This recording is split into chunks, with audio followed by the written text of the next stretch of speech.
Ladies and gentlemen, the President of the United States, accompanied by Medal of Honor recipient, Staff Sergeant David G. Bellavia, United States Army.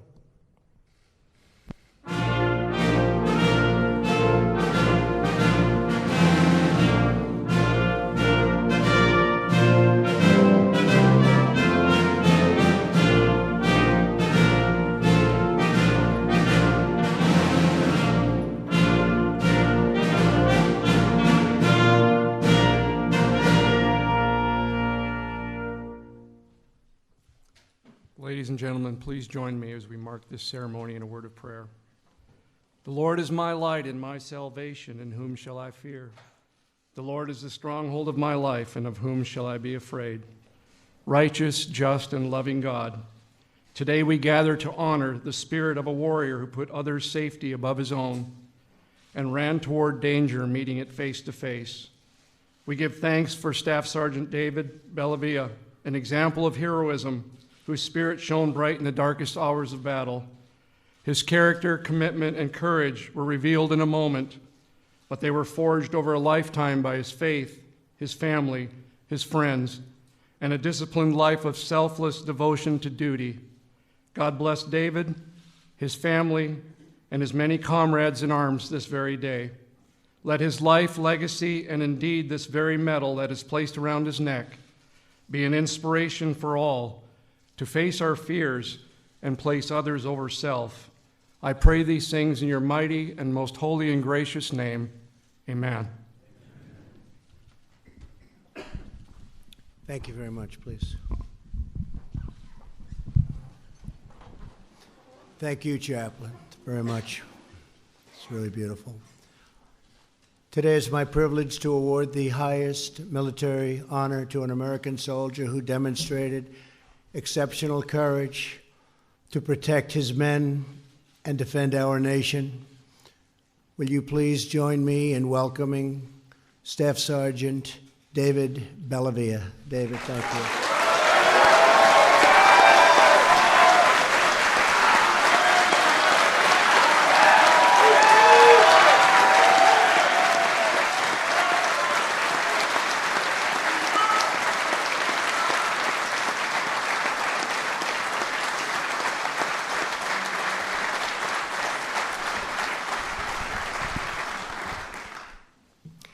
David is the first living recipient to earn the Congressional Medal of Honor for his bravery in the Iraq War.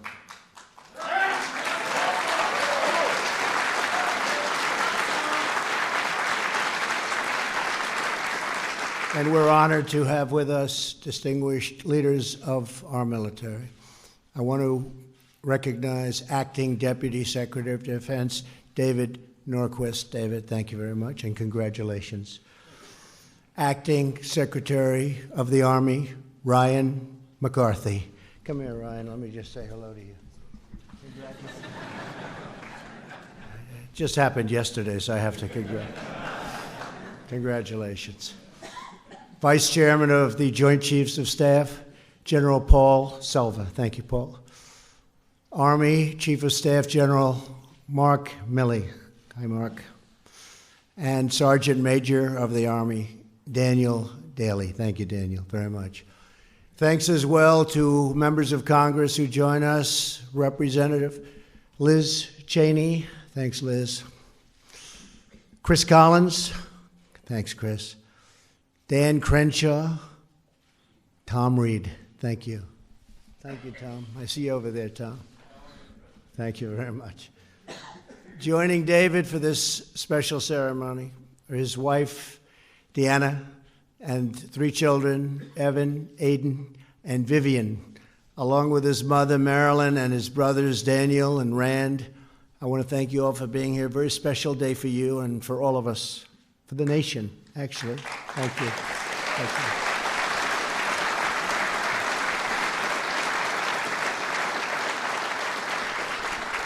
you. David's father, William, passed away in 2017, and though he's no longer with us, we know that today he must be one of those proud dads. He's looking down upon us from heaven, and he's very proud of his son and his son's family. I have to say that. Thank you, David.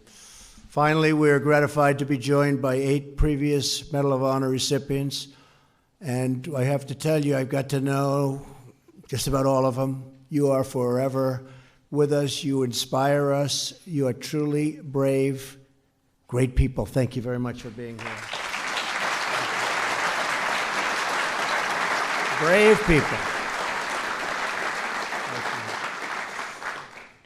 David grew up in Western New York. He was the youngest of 4 children. As a boy, he would listen to stories from his grandfather, a World War II veteran and hero in his own right, who earned a Bronze Star in the Normandy campaign. I just came back from Normandy. That was something. As David remembers, his grandfather's stories were always vivid, with source of pride, and they were delivered very beautifully. There was a nobility and purpose in the infantry, and David saw that at a very young age. I wanted to be what my grandfather was. David would often say, I wanted to be part of this noble adventure. Is that right? That's a pretty good quote, would you say? Better say yes, otherwise I have a problem. In 1999, David followed the example of his grandfather and joined the United States Army Infantry.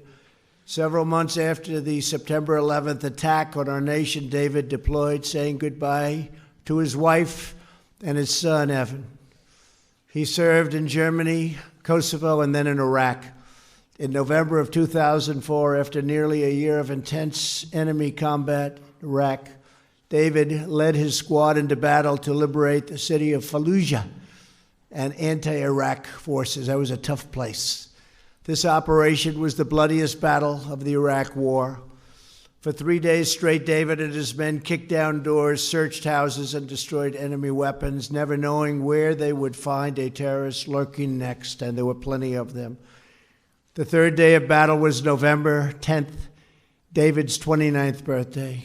That night, his squad was tasked with clearing 12 houses occupied by insurgents. Very dangerous operation. They entered house after house and secured 9 of the buildings. Then came the 10th. That was a tough one. It was a 3-story building surrounded by a 9-foot wall. As they entered the house and moved into the living room, 2 men were behind concrete barricades. They opened fire on David and everybody. In the dark of night, shards of glass, brick, and plaster flew into the air, wounding multiple soldiers. The rounds of fire ripped holes into the wall, separating the Americans from the terrorists. The wall was ripped to shreds. David knew they had to get out. David thought that they had it. He leapt into the torrent of bullets and fired back at the enemy without even thinking. The insurgents, he just took over. David took over. He provided suppressive fire while his men evacuated, rescuing his entire squad at the risk of his own life. Only when his men were all out did David exit the building. But the fighting was far from over. Militants on the roof fired down at them with round after deadly round. A Bradley fighting vehicle came to the scene to suppress the enemy and drove them further into the building. Knowing that he would face almost certain death, David decided to go back inside the house and make sure that not a single terrorist escaped alive or escaped in any way. He quickly encountered an insurgent who was about to fire a rocket-propelled grenade at his squad. David once again jumped into danger and killed him before he had a chance to launch that grenade. Next, 2 more insurgents came out of hiding and fired at David. He returned fire, killing them both. Then a 3rd assailant burst out of a wardrobe, wearing a wardrobe, and opened fire. David shot and wounded the man, but he escaped up the stairs. Racing after him, David engaged in hand-to-hand combat and killed him too. Bleeding and badly wounded, David had single-handedly defeated the forces who had attacked his unit and would have killed them all had it not been for the bravery of David. Just then, yet another combatant jumped down from the 3rd-story roof and attacked. David shot him, and the assailant fell off the balcony. Alone in the dark, David killed 4 insurgents and seriously wounded the 5th, saving his soldiers and facing down the enemies of civilization. Here with us today are 32 American service members who fought with David in Iraq, including 12 who are with David on that very, very horrible and dangerous November night. Please stand.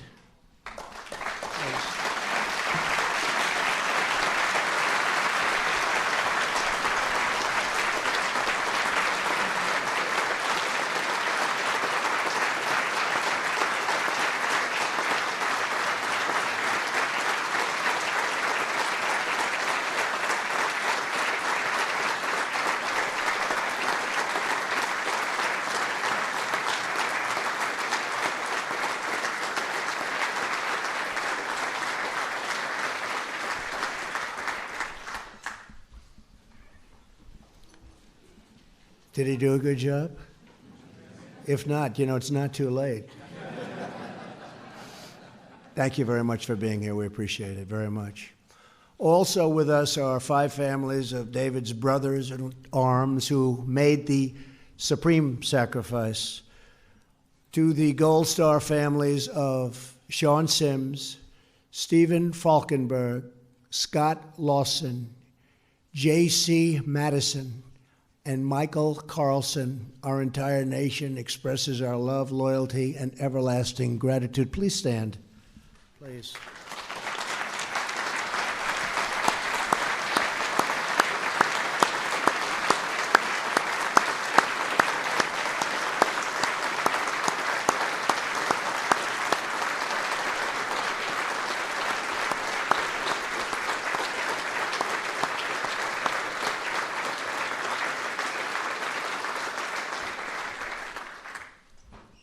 Thank you very much for being here. Appreciate it. Thank you. David often tells young people, Americans don't want to fight, but if someone picks a fight with us, we will always win, because we don't fight for awards or recognition. We fight for love of our country, our homeland, our family, and our unit, and that's stronger than anything the enemy has. So thank you, and thank you to his family very much. Great family, David. Thank you. David exemplifies the same warrior ethos that gave his grandfather and all of the heroes of Normandy the strength to defeat evil exactly 75 years ago. I hear that his grandfather, Joseph, is now 99 years old, and that today he's watching this ceremony at his home in Jamestown, New York. A lot of people are watching, David. America is blessed with the heroes and great people like Staff Sergeant Bellavia, whose intrepid spirit and unwavering resolve defeats our enemies, protects our freedoms, and defends our great American flag.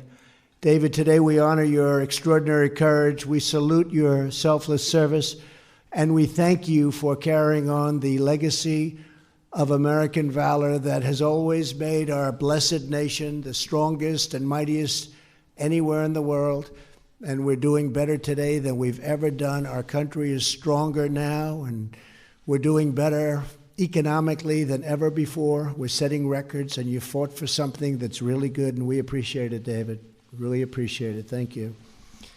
And now I'm very pleased to ask the military aide to come forward while I present the Congressional Medal of Honor to Staff Sergeant David Bellavia. Please.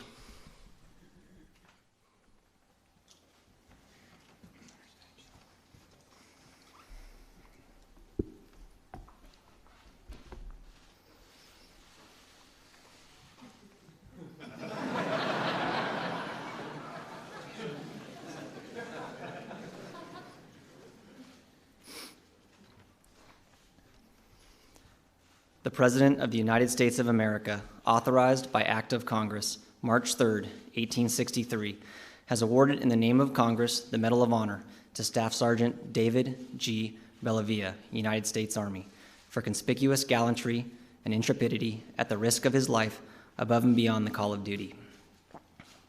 Staff Sergeant David G. Bellavia distinguished himself by acts of gallantry and intrepidity above and beyond the call of duty on November 10, 2004, while serving as squad leader in support of Operation Phantom Fury in Fallujah, Iraq.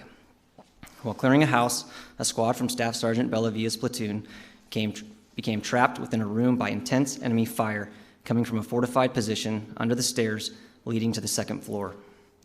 Recognizing the immediate severity of the situation and with disregard for his own safety, Staff Sergeant Bellavia retrieved an automatic weapon and entered the doorway of the house to engage the insurgents.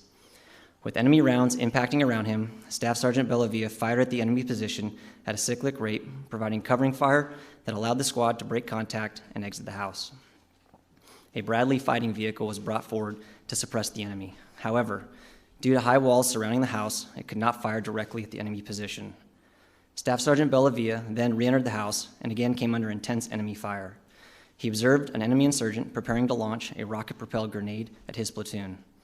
Recognizing the grave danger the grenade posed to his fellow soldiers, Staff Sergeant Bellavia assaulted the enemy position, killing one insurgent and wounding another who ran to a different part of the house. Staff Sergeant Bellavia, realizing he had an uncleared, darkened room to his back, moved to clear it. As he entered, an insurgent came down the stairs firing at him. Simultaneously, the previously wounded insurgent reemerged and engaged Staff Sergeant Bellavia.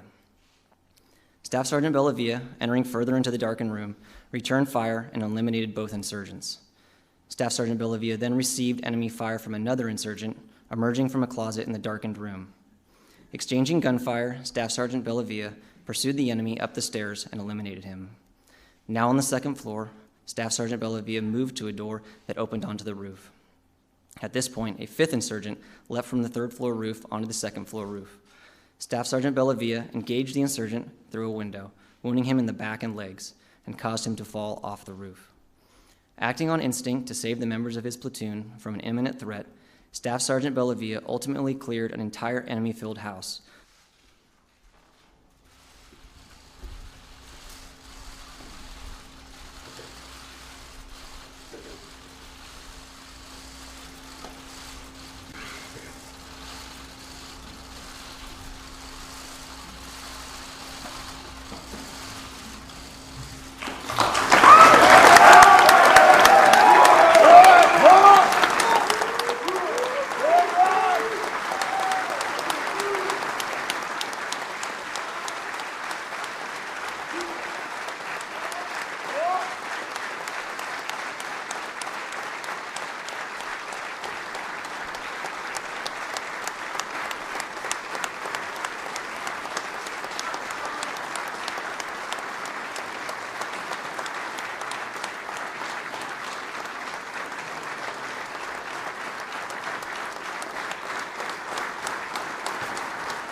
Please join me.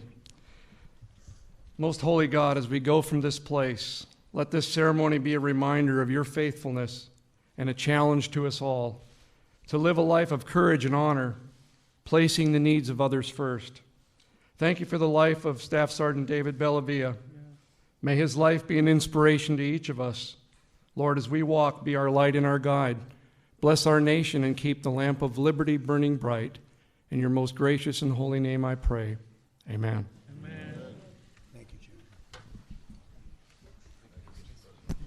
Ladies and gentlemen, please remain in your seats until the President has departed the East Room. Thank you.